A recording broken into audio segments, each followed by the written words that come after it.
समस्याएं हैं उसमें जो है उन समस्याओं के बारे में उसका समाधान क्या हो सकता है, उन सब विषयों पर आप अपना चिंतन रखेंगे। पूज्य स्वामी सत्यनारायण जी महाराज जी, मेरे माइक की आवाज थोड़ी सी बढ़ा देना क्योंकि आचार्य जी थोड़ा धीरे बोलेंगे, फिर धीरे धीरे तेज चलेंगे। इसका भी बेस तो बंद कर दो और आवाज जितनी खोल सकते हो उतनी खोल लो, जहां तक सीटी ना मारे वहां तक आवाज खोलते जावा। ओम यो भूतम च भव्यम च सर्वम यशाधितिष्ठति स्वर्यस्य च केवलम तस्मै ज्येष्ठाय ब्रह्मणे नमः।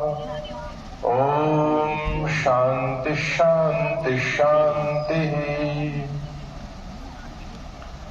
बहुत ही आदर और सम्मान के योग्य आज की सभा के सम्माननीय अध्यक्ष पूज्यपाद स्वामी वेद रक्षानंद जी महाराज, इस पवित्र मंच पर समुपस्थित हमारे बीच में बहुत आदरणीय सम्माननीय श्रद्धेय आचार्य श्री विजयपाल जी, पूजनीय आर्य जगत के बहुत ही सम्मानित विद्वान सुप्रतिष्ठित वैदिक सन्यासी पूज्य स्वामी संपूर्णानंद जी महाराज,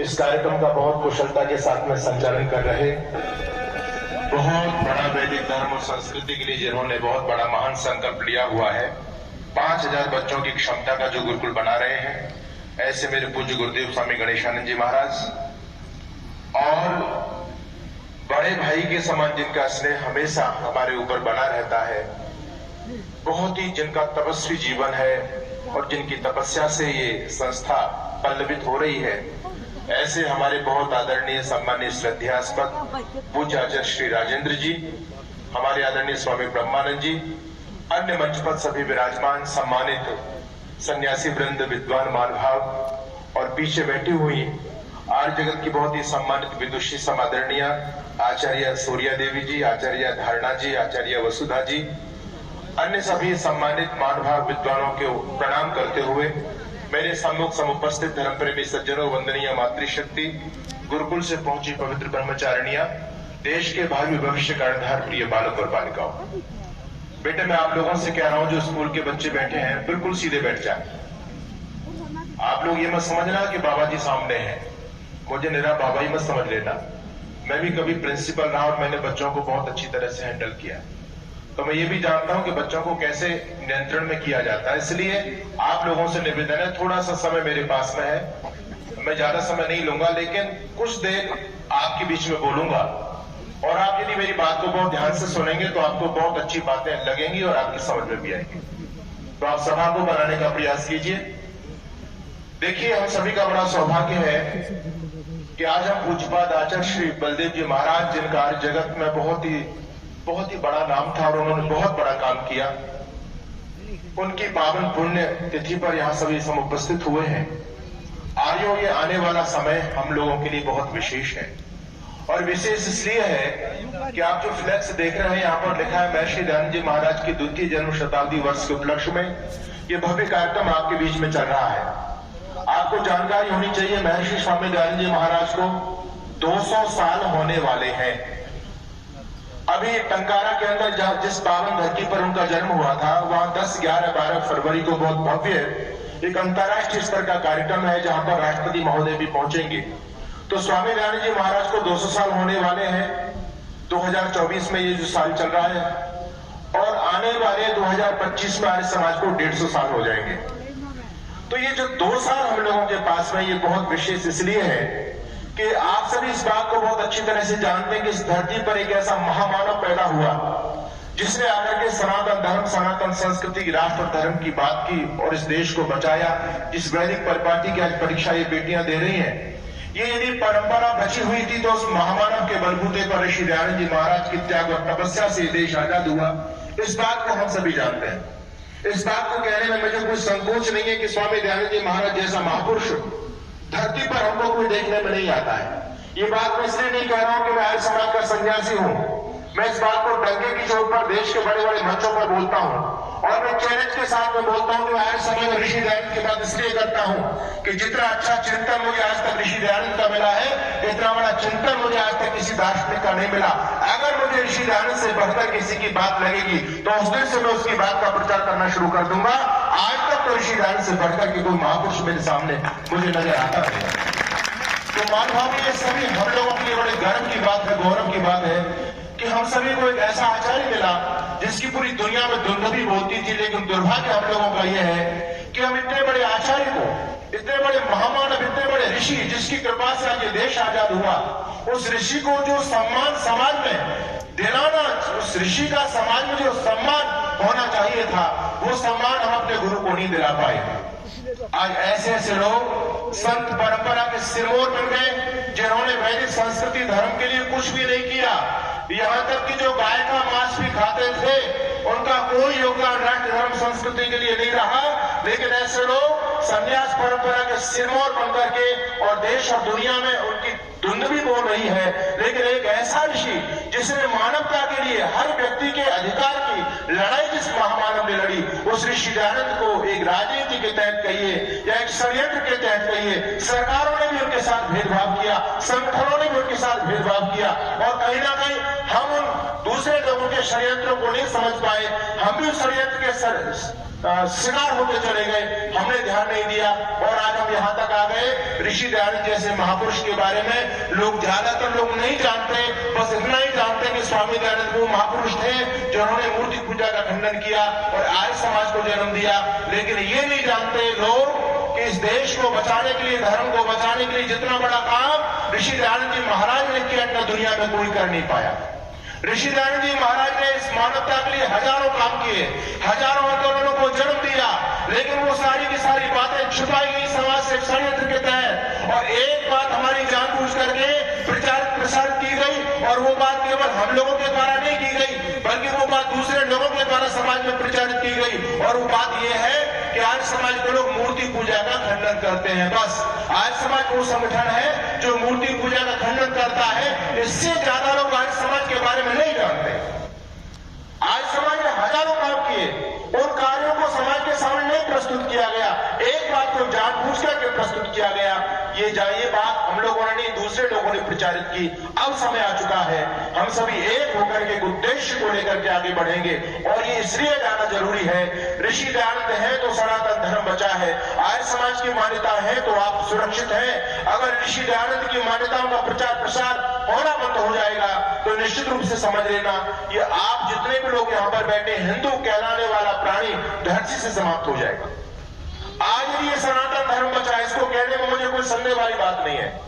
आज जो हिंदू कहलाने वाला प्राणी धरती पर जीवित है, इसके बैकबोन के पीछे यदि कोई महापुरुष, कोई सिद्धांत काम करते हैं तो आज समझो ऋषि दयानंद के सिद्धांत काम करते हैं।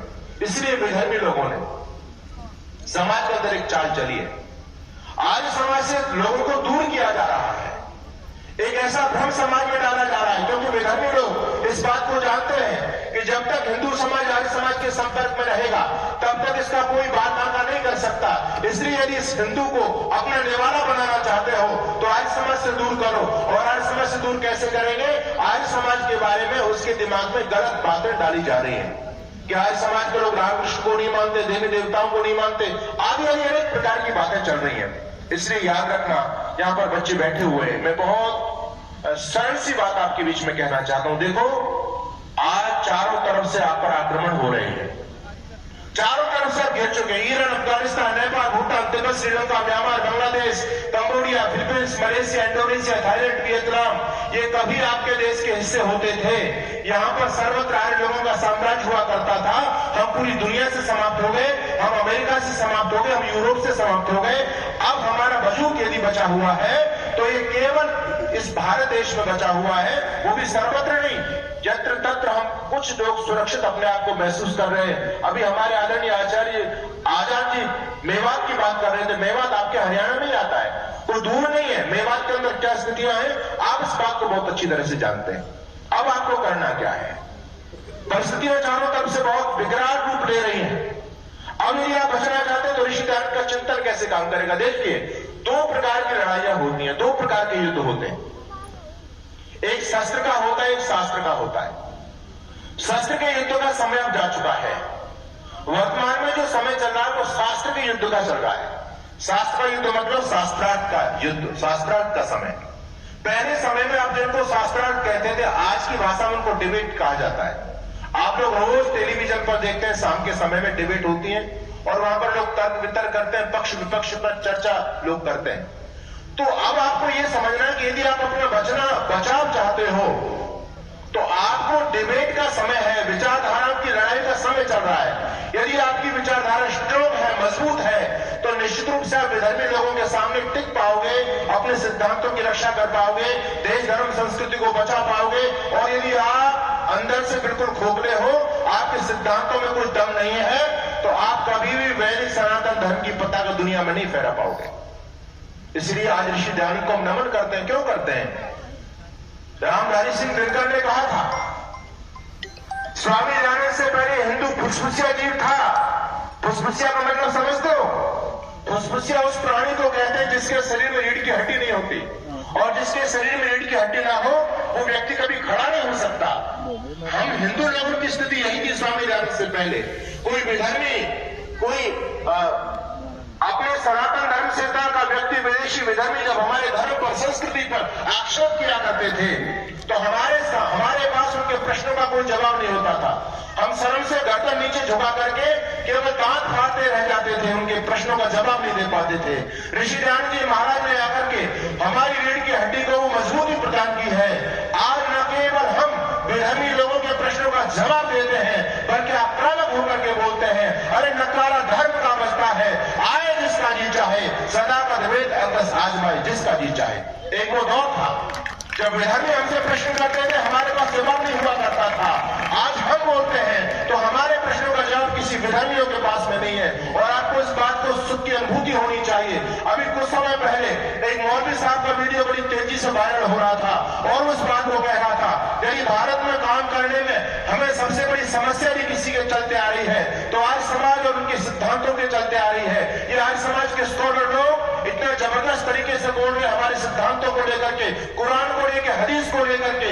हमारे पास इनके प्रश्नों का कोई समाधान नहीं है। अगर भारत में हम अपनी जड़ मजबूत करना चाहते हैं तो हमको आज समाज का विकल्प ढूंढना पड़ेगा। ये काम ऋषि दयानंद ने किया है, ये काम हमारे समाज ने किया है कि आज सनातन धर्म की दुनिया दुनिया में यदि गुंजायमान हो रही है तो इसका श्रेय ऋषि दयानंद और आज समाज को जाता है। मैं आप लोगों से निवेदन करना चाहता हूं, समय आ चुका है। अगर आप बचना चाहते हो, सनातन धर्म संस्कृति को बचाना चाहते हो, लग जाओ ऋषि दयानंद के मिशन में। यदि अपनी नस्लों को बचाना चाहते हो तो आने वाले समय में यदि ये काम आप लोगों ने नहीं किया, मैं कहना चाहता हूं इतिहास में तुमको माफ करेगा, याद रहे। पीढ़ियां तुम्हारी करनी पर पछताएंगी। यदि बांधने से पहले जल सूख गया तो धरती की छाती पर दरार पड़ जाएंगी। चारों तरफ से षड्यंत्र है। आपकी बहन बेटियों पर भी गिद्ध दृष्टि पड़ी हुई है। आप सोए हुए, आपको ये लगता है कि हम सुरक्षित हैं, कोई आने वाले समय में कोई खतरा हम लोगों के ऊपर नहीं है। अरे जो आज आप सोच रहे हो ना, 30 साल पहले यही बात कश्मीर के अंदर रहने वाले हमारे भाई बंधु भी सोचा करते थे। पाकिस्तान के अंदर रहने वाले हमारे भाई बंधु सोचा करते थे।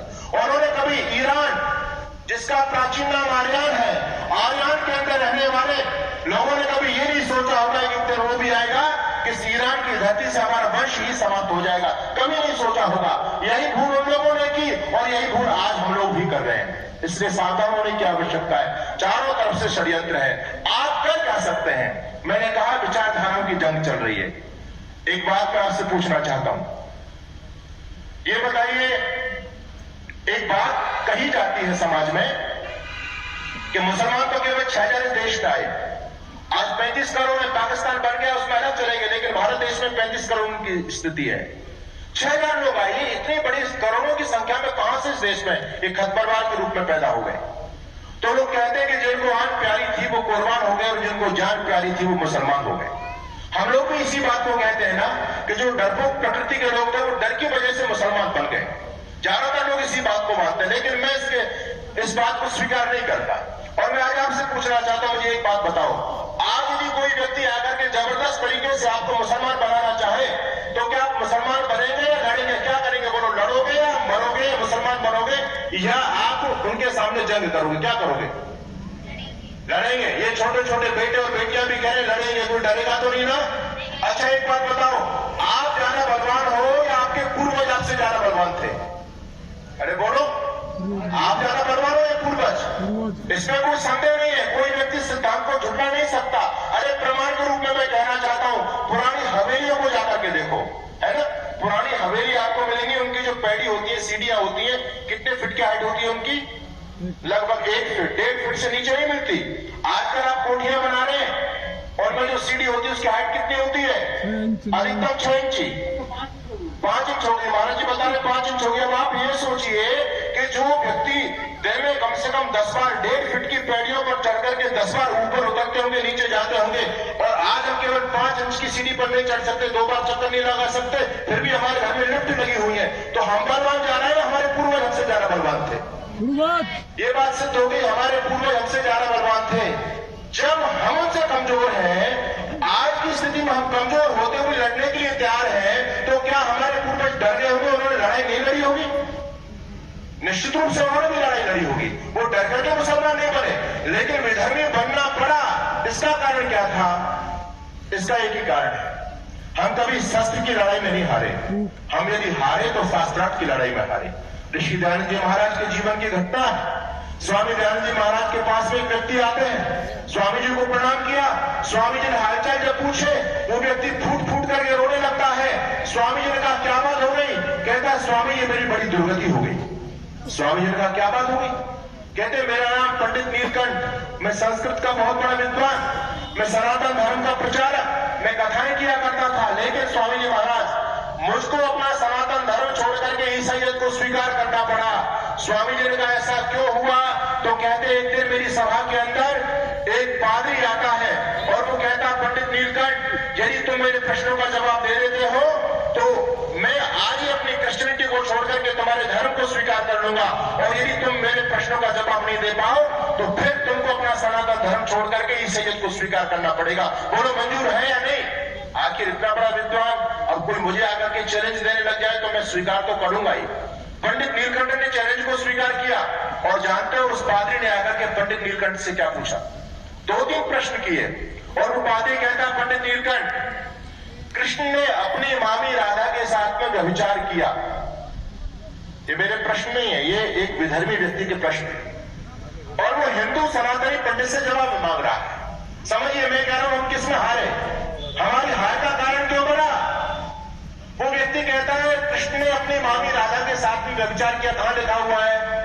जिनको आप अपना धर्म ग्रंथ मानते हो, जिनको आप पुराण मानते हो, जिनकी कथाएं सुनते हो, उस ब्रह्म वैवर्त पुराण में बहुत स्पष्ट शब्दों में लिखा हुआ। आगे कहा दासी कुब्जा के साथ में किया। कौन, कहां पे लिखा हुआ? भागवत में लिखा हुआ है। ब्रह्मा जी ने अपनी दोनों पुत्रियों के साथ में दुराचार किया। गौतम ऋषि की पत्नी अहल्या के साथ में इंद्र ने व्यभिचार किया। वो कहता है पंडित नीलकंठ इन प्रश्नों का आपके पास में क्या जवाब है? आखिर पंडित नीलकंठ जवाब भी क्या देते? क्योंकि कोई बात जो उसने कही गलत तो नहीं कही ना भाई। उसने जो प्रश्न किए वो आपके धर्म ग्रंथों में लिखे हुए हैं, जिनको आप धर्म ग्रंथ मानते हो उसमें यथावत लिखा हुआ है। आगे पंडित नीलकंठ के पास कोई प्रश्नों का जवाब नहीं। पंडित नीलकंठ मौन हो गए। उस व्यक्ति ने कहा पंडित जी मौन होने से बात नहीं बनेगी, शर्त लग चुकी है, प्रतिज्ञा की जा चुकी है, आपको धर्म परिवर्तन करना पड़ेगा। अकेला पंडित नीलकंठ ने धर्म परिवर्तन नहीं किया, बल्कि उनके हजारों अनुयायियों ने धर्म परिवर्तन किया, और उनके पूरे परिवार ने धर्म परिवर्तन किया। आज पंडित नीलकंठ महर्षि दयानंद के चरणों में बैठ करके पश्चाताप करता है और रोता है, कहता है स्वामी जी महाराज काश यदि उस समय आपका प्रादुर्भाव हो गया होता, आज समाज का जन्म हो गया होता तो मेरी दुर्गति नहीं होती। स्वामी जी महाराज ये तो सबसे पहले आपने आकर के हमको समझाया, आपने आकर के ये कहने का साहस जुटा पाए कि हमारे धर्म ग्रंथों में जो कुछ भी लिखा है वो सर्वांश में सब कुछ सही नहीं है। ये तो आपने हमको आकर के बताया। नहीं आपसे पहले तो हम हर एक संस्कृत की पंक्ति को वेद वाक्य मान करके, प्रमाण मान करके उसको चला करते थे। यदि आप में पहले आगे होते और आपका मुझे सानिध्य प्राप्त हो गया होता तो मैं विधर्मी के सारे आरोपों का एक ही पंक्ति में जवाब दे देता और कह देता ये जो कुछ भी आपने आरोप लगाए हैं ये सब कुछ मिथ्या है। ऐसा हमारे किसी महापुरुष ने ऐसा कुछ भी नहीं किया। माता बहनों सज्जनों प्रिय बच्चों, मैं आपके बीच में जो बात बताना चाहता हूं उस गंभीरता पर आ पाई है। अभी आप लोगों ने केरला स्टोरी देखी है? कितने लोगों ने देखी केरला स्टोरी?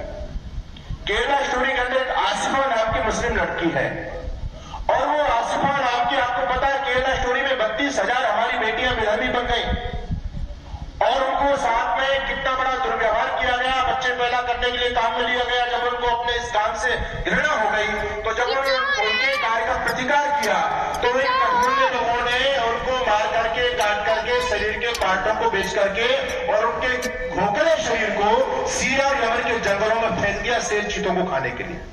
कितनी बड़ी संख्या है? 32,000 की संख्या है। ये स्टोरी नहीं है, ये इतिहास है आपका, मैं बताना चाहता हूं आपको। अच्छा, इतनी बड़ी संख्या में हमारी बेटियां धर्म परिवर्तन हो गई, कारण क्या हुआ? आप जब केरला स्टोरी को देखेंगे तो आसिफा नाम की मुस्लिम लड़की हिंदू लड़की से प्रश्न करती है और कहती है, एक भगवान तुम्हारे ऐसे हैं जिसको रोज नई गर्लफ्रेंड चाहिए, जिसको अपनी गर्लफ्रेंडों के साथ में दोस्ती करने से फुर्सत नहीं है। किस पर आक्षेप किया गया बच्चों? बताओ किस पर किया गया? भगवान कृष्ण पर। ये मैं नहीं कहता, हम लोग बोलते हैं तो लोग हमारे नाम से एफआईआर दर्ज करते हैं, बोलिए हमारे महापुरुषों का खंडन करते हैं। अरे उस आसिफा का जवाब कौन देगा? आप सबके पास में मोबाइल है, आप मोबाइल में नाटक देखते हैं, मनोरंजन की चीजें देखते हैं। अरे कभी मौलाना जदीद अंसारी को सुनकर के देखिए, कभी आप किसी और इस्लाम के धर्मगुरु को सुनकर के देखिए, कितना भयानक तरीके से आपके महापुरुषों पर वो लोग बोल रहे हैं। एक भगवान तुम्हारे ऐसे जिसको रोज नई गर्लफ्रेंडों से फुर्सत नहीं है। एक भगवान तुम्हारे ऐसे हैं जिनको तुम दुनिया का करता धरता मानते हो और उस भगवान की पत्नी की चोरी हो गई। वैसे तो ईश्वर है, दुनिया को बनाने वाले हैं। जब उनकी पत्नी की चोरी हो गई तो भगवान को खुद नहीं पता कि उनकी पत्नी को कौन ले गया, कहां ले गया। उन्होंने अपनी पत्नी को खोज करने के लिए बंदरों को भेजा और उन बंदरों को तुम पूछते हो। ये बात मैं नहीं कह रहा हूं, ये कौन कह रहा है? एक मुसलमान लड़की कह रही है इस बात को। अब मैं आपसे पूछना चाहता हूं, आज कोई बेटी या बेटे से कोई विधर्मी बच्चा आकर के प्रश्न करने लग जाए, क्या इन प्रश्नों का जवाब कोई बच्चा दे पाएगा? अरे बोलो, दे पाएगा? नहीं दे सकता। आखिर इतने बड़े परिवर्तन में धर्म परिवर्तन हुआ, आखिर जैसे तैसे एक लड़की उनके चंगुल से निकल करके आ गई। हालांकि जो एडवांस चली गई वो आती नहीं है। किसी के 32 टुकड़े, किसी के 35 टुकड़े, किसी को सूटकेस में पैक कर देते हैं, किसी को बोरी में, किसी के टुकड़े काट काट करके फेंक देते हैं। एक बच्ची सौभाग्य से बचकर के आ गई और जब वो बच्ची लौट करके आई, जानते हो उसने अपने पिता से क्या प्रश्न किया? उस बेटी ने आकर के यही कहा, काश पापा तुमने मुझे धर्म की जानकारी दी होती तो मैं कभी विधर्मी नहीं बनी होती। मैं आपसे पूछना चाहता हूं, ये प्रश्न केवल उस एक हिंदू बेटी का अपने बाप से नहीं है, बल्कि प्रश्न हर हिंदू बेटी का, हर हिंदू बेटे का अपने बाप से प्रश्न है। क्या आपने अपने बच्चों को, अपने बेटों को धर्म की शिक्षा दी है?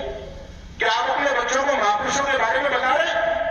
क्या भगवान कृष्ण का चरित्र बता रहे हैं? भगवान कृष्ण का या भगवान श्री राम का कोई हम जानकारी नहीं दे पा रहे। याद रखिए, मैं कहना चाहता हूं, आजकल जो समय चल रहा है ये शास्त्रार्थ का युग है। यदि आपको सबल होना, यदि आप अपनी विजय कराना चाहते हो तो आपका सिद्धांत मजबूत होना चाहिए। विदेशी विधर्मी जब इस देश में आए, उन्होंने हमारे देश के लोगों को कन्वर्ट करना चाहा।